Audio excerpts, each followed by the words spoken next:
Hey, welcome back to our classroom. I am joined once again by Clair Detrick-Jules, award-winning Afro-Caribbean filmmaker and photographer whose work focuses on immigrant justice, women's rights, and Black liberation. We are here to talk about the first book that she published. Last time she was with me, we talked about her second book, and my daughter Annalise helped to facilitate the interview, but this time I'm going solo, and I have the book right here, My Beautiful Black Hair, 101 Natural Hair Stories from the Sisterhood. St. Clair, welcome back. Thank you. I'm happy to be back. Well, listen, I have my questions prepared for you, but in reading the title over again, there was a question that I did not write down, and now it's resurfacing. When I first saw your book, I was like, wow, first of all, dope cover. Thank you. But there was something about this title that stood out to me. And it was the number 101. And I'm like, I don't know, maybe it's because I'm an even guy. I'm like, I need even numbers. Why 101 natural hair stories from the Sisterhood instead of 100? Yeah, that's a good question. I mean, when I started the book, I didn't think it was going to be anywhere close to 100. I thought maybe, less than 50. And then as I started interviewing more women, I thought, okay, maybe 50. 50 is a good number. But then I just kept on hearing so many incredible stories, of women going natural, and I didn't want to stop. I wanted to keep going. So then I figured, okay, I think 100 will be a good number. And then after that, there was one more person who wanted to participate after I had already had 100 participants. And so I was like, okay, well, I guess, 101, people use that in titles, 101 Dalmatians, that kind of thing. So Okay, I thought it might have been a marketing strategy, but it no. was just one more story and you fit it in. Yep, exactly. Wonderful. Well, tell me who you had in mind when you wrote My Beautiful Black Hair. And I know part of the inspiration for your books was your sister, Hmm. but and you could speak into that again. But in addition to your sister, who else did you have in mind? Yeah. So I mean, as you know, so this is my sister Chloe, and so she was the inspiration behind this book because she was bullied at school for having an afro, and so I wanted to create something to show her that her hair is beautiful and worthy of love. And that was my original inspiration. But also, as I kept on interviewing women for this book, there were so many women who said, oh, I wish that I had something like this when I was younger. Or even, I know people who, as adults, could use something like this in their lives. And so, as I continued working on the book, I just realized how many people I think need to be able to see and read about other women who have gone natural, right? Because so many of us don't have that kind of representation around us. And so as I kept working on the book, I figured, okay, this is for my sister Chloe, but it's also bigger. It's also bigger than that at this point. It's for every person who has felt uncomfortable or not beautiful or not professional in their natural hair. That's wonderful. And after our first interview, you mailed me this book, and it happened to be around a time where we were having a family gathering, and there were a number of members of my wife's family that were here. And I'm looking at all of them, and I'm looking at all the different hair textures between my daughters and my wife and her aunt and her daughters, who have my my wife's aunt's daughters have very different hair texture than their mother. And I'm looking at all of them, and it was just this beautiful array of women in their beautiful hair, and it made me think a lot about your book. And I wanted to do an interview right there with all of them, centered around your book. it didn't end up happening because our family's Dominican and they're super loud and everybody's talking at the same time. Like, this is not going to make for a good interview if everybody's talking at the same time and it's too loud. But it definitely got me thinking about the importance of engaging family members and others in this conversation about hair. And so, what is it that all people can learn from this book, and why should all people engage with it?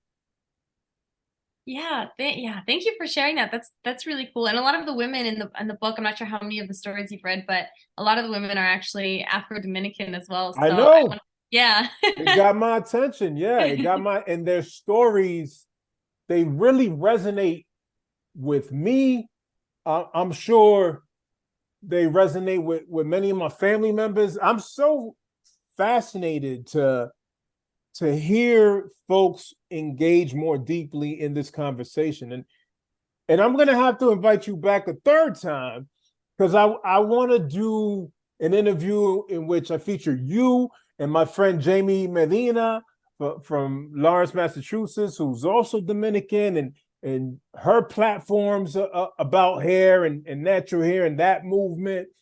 And I interviewed her when I first started the podcast, and listened to her tell some difficult stories about the messages that she internalized from teachers and family members and others, and the journey that she went through to be comfortable in her own skin with her own hair, so on and so forth, as it has been documented here in your book with many of the stories that were told, not by just Afro-Caribbean, Afro-Dominican women, but numerous different women who told very similar stories about how they were treated and the words that were directed at them as it relates to their hair.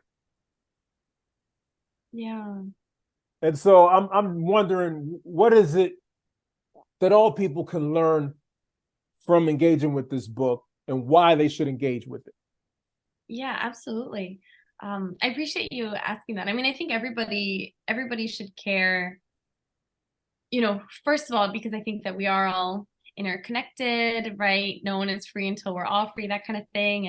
And I think Black hair liberation really is important, feeling comfortable in our own skin. And I think that we should have empathy, right? As human beings, we should have empathy for each other. And I think it's important for people who are not Black, who are not women, to still listen to Black women talking about their hair, right? This is still an issue that everybody should care about the same way for me, I care about immigrants, even though I'm not an immigrant myself. I care about people with disabilities, even though I don't have a disability, right? That kind of thing. I think that in terms of having empathy and wanting to create a better world for all of us, everybody should be engaging with issues, even if they don't affect them personally. And then I think also on another level, so many of the women talk about being courageous, being brave, finding that confidence within themselves to, in this case, go natural, even if the people around them told them that they were making a mistake, that their natural hair was ugly, that it was unprofessional, right? But they found that self-love and confidence within themselves. And I think that that is something that's universal, that everybody, regardless of race, gender, nationality, everybody can be brave, everybody can be courageous. I think everybody sometimes needs that encouragement, whether it's to wear your natural hair or in some other aspect of your life. And so I think in that way, there are sort of these universal themes that come up that hopefully everybody would be able to get something out of. Absolutely. There are definitely universal themes in this book, and it makes me wonder, how do you think this book can be used in school settings and educational settings? How can they take this text and engage our young people in discussions around Black hair or hair Yeah. in general? Yeah, hair in general, and I know in other communities as well. I've learned about, a bit about hair in Native American communities, for example. I've heard that, Native American communities have also been pushing for things like the Crown Act, which is, creating a respectful and open world for our natural hair to prevent or to, to prevent race-based terror discrimination in schools and the workforce. And so Native Americans, for example, have also been pushing for this because a lot of times men in the communities will wear longer braids, that kind of thing, and they'll be, also victims of discrimination in schools and in the workforce. And so because you said hair in general, not necessarily just within the Black community. So I think for all communities, it really is important to have these kinds of conversations. And I think that in schools, hopefully, because the book is also it's writing, but it's also full of photos. So hopefully, that could help grab students' attention. And then I think it also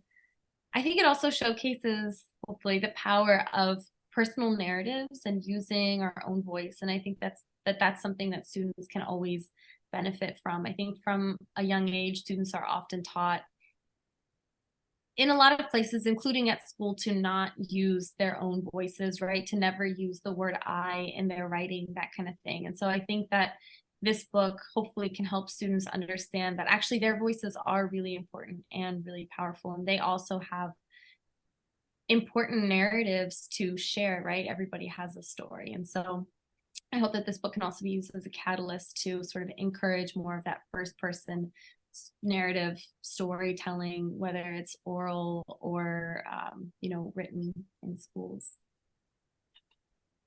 Yeah, definitely. I just see some amazing projects that this book can inspire for our young people and beyond.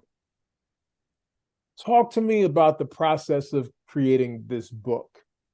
The book cover, the individuals that you chose to be included, the narratives that were told. I'm fascinated by the way you structured this book. I'm interested to know, how did you find all these individuals? Did you take every photograph? Talk to me about your process. Yeah, absolutely. So when I started this book, I started just by reaching out to my friends, to former classmates. My mom teaches at an HBCU here in DC, and so she recruited some of her students to be in my book. And so, just sort of networking people within my immediate community. And then after that, to get to 100 women, I'm not friends with 100 100 women with natural hair. And so I started going to social media. I was going through hashtags. I was looking for folks in the natural hair community online and reaching out to them and saying, hey, I'm doing this book on Black women with natural hair. It's to inspire my little sister to love herself more deeply.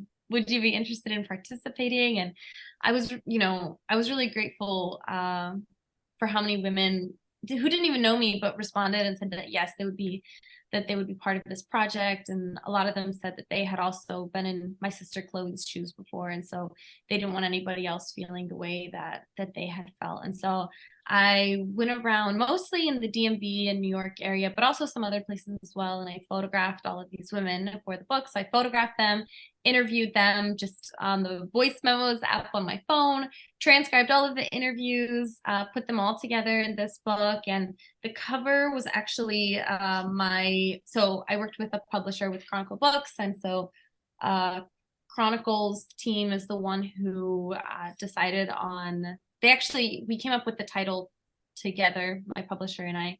And then my publisher put together a few options for the cover, and we decided, so we decided together which cover to use. And this is a woman, she was in New York when I photographed her, but she is actually in Florida now, so neighbors. We might have to connect. What's your favorite part of this book? Is it the photographs? Is it the narratives? Is it a particular letter that was directed to Chloe? Is it one of the interviewees having a grand revelation through this process? Yeah. Oh, that's a difficult question. Let's see. I think I think one of the women writes the letter to Chloe, and let's see, I wonder if I can, I'm not sure the page right now. But her name is Elise Bryant, and she says to Chloe, you know, you stand on the shoulders of basically of giants, of all of these women who came before you. And she talks about how there's so much strength in our history. And I think that that's something that's important to think about, right? And if we think about, here it is, here's the letter from Elise. And so when we think about, I read that one, by the way. I did. Okay. Yeah. Yeah. So I thought this was really powerful. And I think that it's important for us to see natural hair as something that's, you know, beautiful and aesthetically really pleasing, but it's also so much deeper than that because it comes with so much history. And I think that when we root it in this history, it can really, the natural hair movement really grows stronger as something that's not just like a fad or a you know, fashion trend, but really something that's deeply rooted. And that sort of you know, remains and doesn't go away, you know, if the trend is over or whatever. And so this woman in particular, she says, those of us whose ancestors survived the Middle Passage, we're survivors. We have some powerful genes, and that ain't nothing to play with. And I do think that that's important. I think that in schools we are often not taught about our history. And now I'm talking about, you know, people, Black people whose ancestors were brought from Africa to the Caribbean and to, you know, the Americas. I think that we're not taught how strong and resilient our people were, and they survived so that we could be here today, right? And that's, I mean, I just think that there's so much, I think that there's so much power in that. And our hair is a piece of what we inherited from these incredibly resilient people who survived for us, you know? So I like her letter. This, besides Elise, there's just so much wisdom in the words that were offered here by your interviewees. So I'm deeply appreciative as a man engaging with these stories that women go through with their hair, but also as somebody who's had his own hair journey and his own challenges around identity with that. What's your encouragement to educators as it relates to ways they can engage their students, but more importantly, affirm their students as it relates to hair? It's a great question. I think that, first of all, you know, I mean, obviously it depends on the subject. I'm not sure if the math teacher is going to be doing this, but I think that especially when it comes to you know, our history classes need to include our true history, right? So that we associate Blackness with something that is beautiful and positive, as opposed to often these sort of negative versions of history of our people that we receive, that are very, you know, watered down, if not just completely incorrect. And I think that also, you know, for writing personal narratives, again, that's also really important, encouraging students to use their own voices. And that's when I think we find power in ourselves. And when we feel powerful as people, then we feel powerful being our full selves, including our hair. I am also a big fan of affirmations, so affirming ourselves, and then also making sure that students are, you know, maybe even affirming one another, and being rooted in that community, because school is a community, right? Kids spend I mean, they spend what, like half their lives there growing up. And so I do think that affirmations are really important, because self-love is great, but also sometimes it's difficult. And so it's nice to have community members affirming us as well. And so, I mean, it also, I guess, depends on the ages of the kids, but I think that communal affirmations, making sure that there's a positive environment, is also good. And then I will just say also that I think it's important, and I know teachers have so much on their plate, but I know that for my sister, you know, she was a victim of racism at her school, and the school was aware of it, and the teachers weren't really doing anything about that. And so I do think it's important, whenever possible, for teachers, if they see these kinds of things going on, right? If people are making racist comments about someone's hair or any other sort of discriminatory comment about someone, I think that it's also important for teachers to be able to step in and stop that kind of bullying, because that really does impact students psychologically starting from a young age. I mean, my sister was 4 when that was happening. So Wow. Communal affirmations can be offered by everyone, which is why I'm not letting math teachers off the hook. true. All content areas can affirm our students. Thank you, St. Clair. Thank you, St. Clair. This is wonderful. The photographs are intense. They're vibrant. It's like you could feel the individuals. I'm amazed at how you were able to capture them and all of their fullness and their beauty. I just love the way this is laid out. Thank you. The individuals in this project should feel great about being involved with this, but I also hope that you feel wonderful about this final product. Very impressed. Thank you. I really appreciate you saying that. I mean, it was definitely a group sort of community. I mean, look at this. Look at this is like Yeah. you captured, like the power in this, right? Not just her with the fist up, but then the blend of the dark shirt with the pink flowers in the background. I'm not a photographer by any means, but I could see the contrast. I could see the contrast, and I'm sure there's photography language I'm not using that would really make you affirmed as a photographer. But I look at this, right? This photograph right here of this lady with her braids, and we're looking at the back of her head. And it reminds me of when I had my hair braided, when I had my hair locked. It also reminds me of the work that the locticians did or my braider did, and the beauty, right? There's an art to that. There's an art to creating different hairstyles. There's an art that I really appreciate.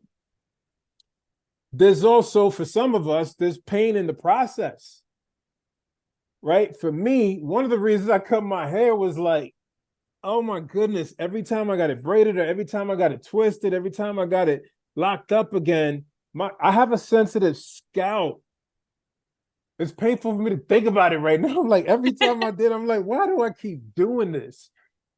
But then I see the end result and I'm like, oh, this looks beautiful. That's why I keep doing it. Well, not anymore because I got short hair. But thank you. I think it's important to give folks their flowers when you have the opportunity to do so. And what you've done here, I don't know how your book has been received, but know that it's been highly received in the Herman household. Thank you. Thank you so much. And I love what you were saying about Black hair being an art form, because I think it really is, and going back to our ancestors too, and how our ancestors would use different styles, as identity markers and that kind of thing. I mean, historically, there is also so much art when it comes to our hair. And I think it's beautiful that that's something that we've been able to sort of recreate despite everything having been taken from us when we were brought to, the new world. I think that the fact that we're still creative and artistic with our hair is really a testament to, again, to how resilient and powerful we are as a people. Well, keep doing what you're doing, with the filmmaking.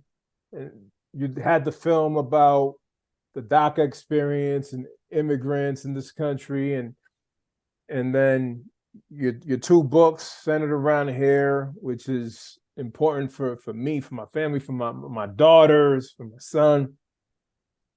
And I encourage you to just continue to create and use your gifts and your vision for your values to push us, to push us as it relates to what we're seeing with the visuals you create, whether photography or through film, to push us with the writing.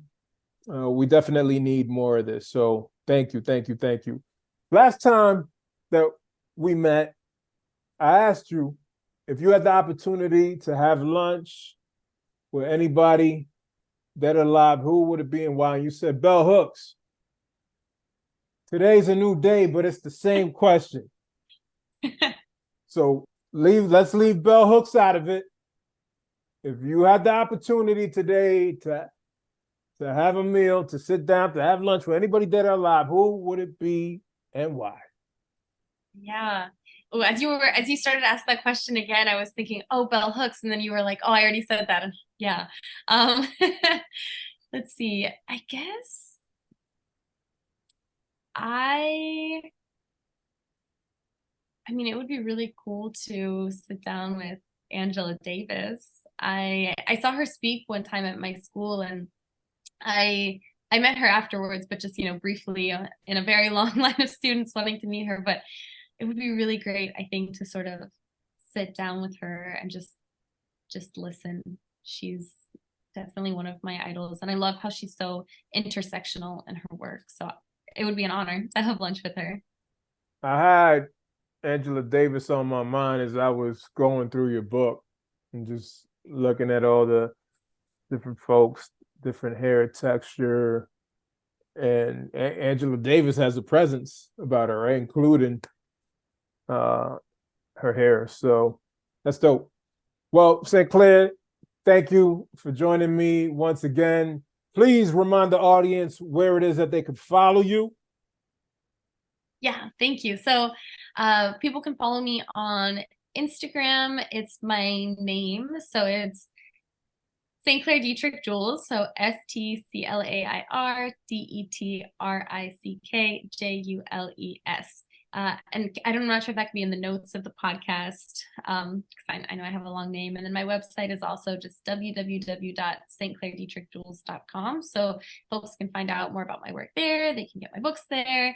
They can also connect with me there if people want to reach out, if they have any questions, if they want to chat, if they want to share their stories with me. Always happy to connect with more people.